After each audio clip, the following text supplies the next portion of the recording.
Bonjour, c'est Renaud de coursdegolf.net. Alors vous êtes nombreux à me demander des des solutions pour sortir correctement du bunker. Alors c'est vrai que j'en ai pas fait beaucoup de vidéos sur la sortie de bunker jusqu'à présent.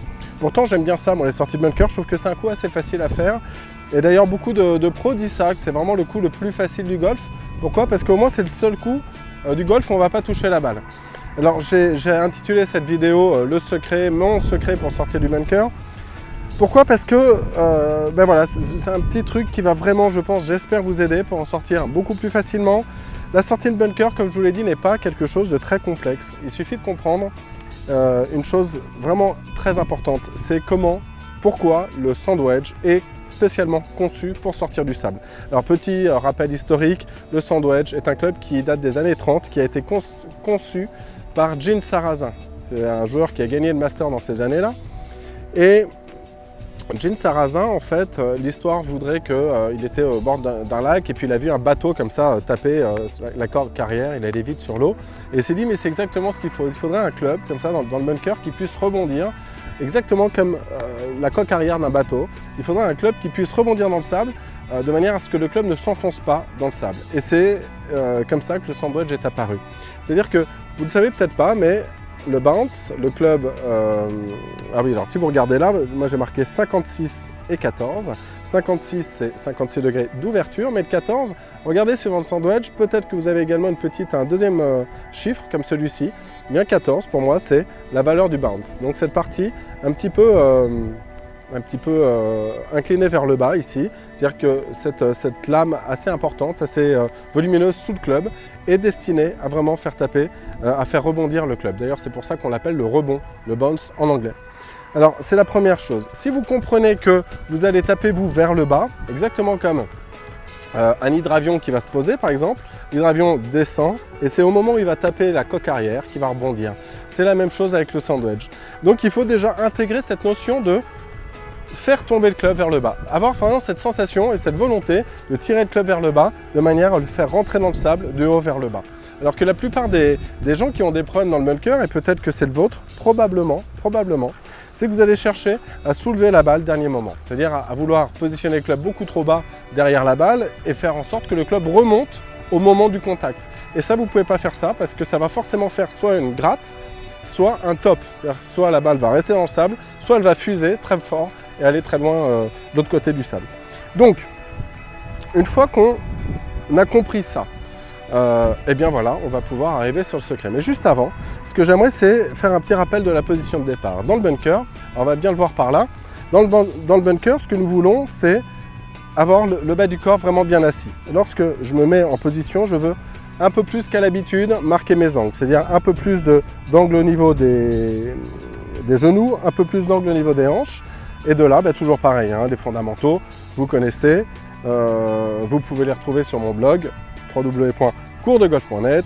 Abonnez-vous à la newsletter, vous allez recevoir d'ailleurs une série de vidéos, si vous n'êtes déjà pas abonné, vous recevrez une série de 8 vidéos qui reprend tous les fondamentaux. Je vous recommande de la regarder parce qu'elle est assez complète cette série. Donc fondamentaux, donc classique, je laisse tomber mon club, relâchement. Et une fois que vous êtes dans cette position un petit peu plus assis, eh bien vous allez ressentir que je laisse tomber mon club. Le club n'est pas tenu comme ceci, laissez-le vivre toujours. Et vous allez ressentir que le club ici se met un petit peu en suspension. À partir du moment où il est en suspension, eh bien je vais pouvoir justement impliquer ma volonté de prendre la balle en descendant. Et voilà ce que j'appelle être le secret. Une fois que je suis ici, dans ma prise d'élan, alors vous allez laisser venir le club, laisser les poignets s'armer naturellement.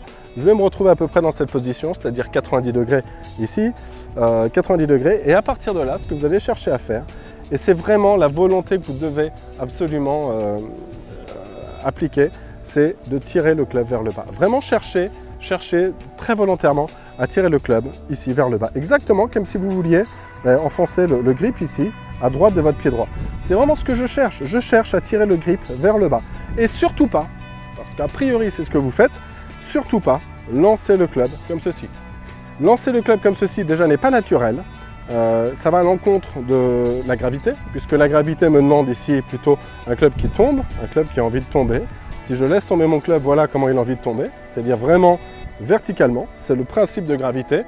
La nature vous demande ça, donc respectez ce que vous demande la gravité, la nature, et surtout pas ça, parce que ça veut dire je veux soulever la balle.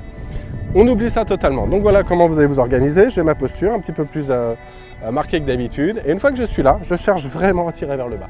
Je tire vers le bas, je tire vers le bas, le plus bas possible en fait. Évidemment, à un moment donné, ce qui va se passer, c'est qu'il va y avoir une réaction. Ne la contrôlez pas cette réaction, c'est juste de la réaction. C'est pas de l'action, c'est de la réaction. C'est-à-dire que je laisse complètement faire les poignées. Et vous allez voir que le club va passer, les poignées vont passer. Vous cherchez juste à accélérer. J'accélère et je termine au finish, complètement déroulé vers la cible. Et vous allez voir que le club va passer de manière un peu différente. Et la première chose qui devrait être surprenante pour vous, ça va être de ressentir vraiment ce club rebondir dans le sable. Donc d'un côté, j'ai vraiment l'envie de tirer vers le bas, je ressens que ma tête de club va vers le bas, et d'un autre côté, vous allez ressentir que le club va rebondir et va ressortir très vite vers le haut, vers le finish. Et bien ça voudra dire que vous avez bien fait rebondir le club sur son bounce. Alors, on y va, je fais une petite sortie. Je vais vraiment chercher à tirer, voilà, tirer la cloche. Vous voyez que ce n'est pas un secret si bien gardé que ça finalement. Je tire la cloche, c'est la seule chose qui m'intéresse. Je me mets en place. Donc, j'ai mon bas du corps un petit peu plus fléchi que d'habitude. Je laisse tomber mon club. Et à partir de là, ah oui alors, on peut évidemment, je ne reviens pas sur tout le placement classique du bunker. Hein. Je ferai peut-être une autre vidéo probablement là-dessus, mais ce que je veux, c'est que vous allez ouvrir légèrement la face de club. Je suis un petit peu plus incliné, le club vers le nombril, chose très classique que vous trouvez à peu près partout.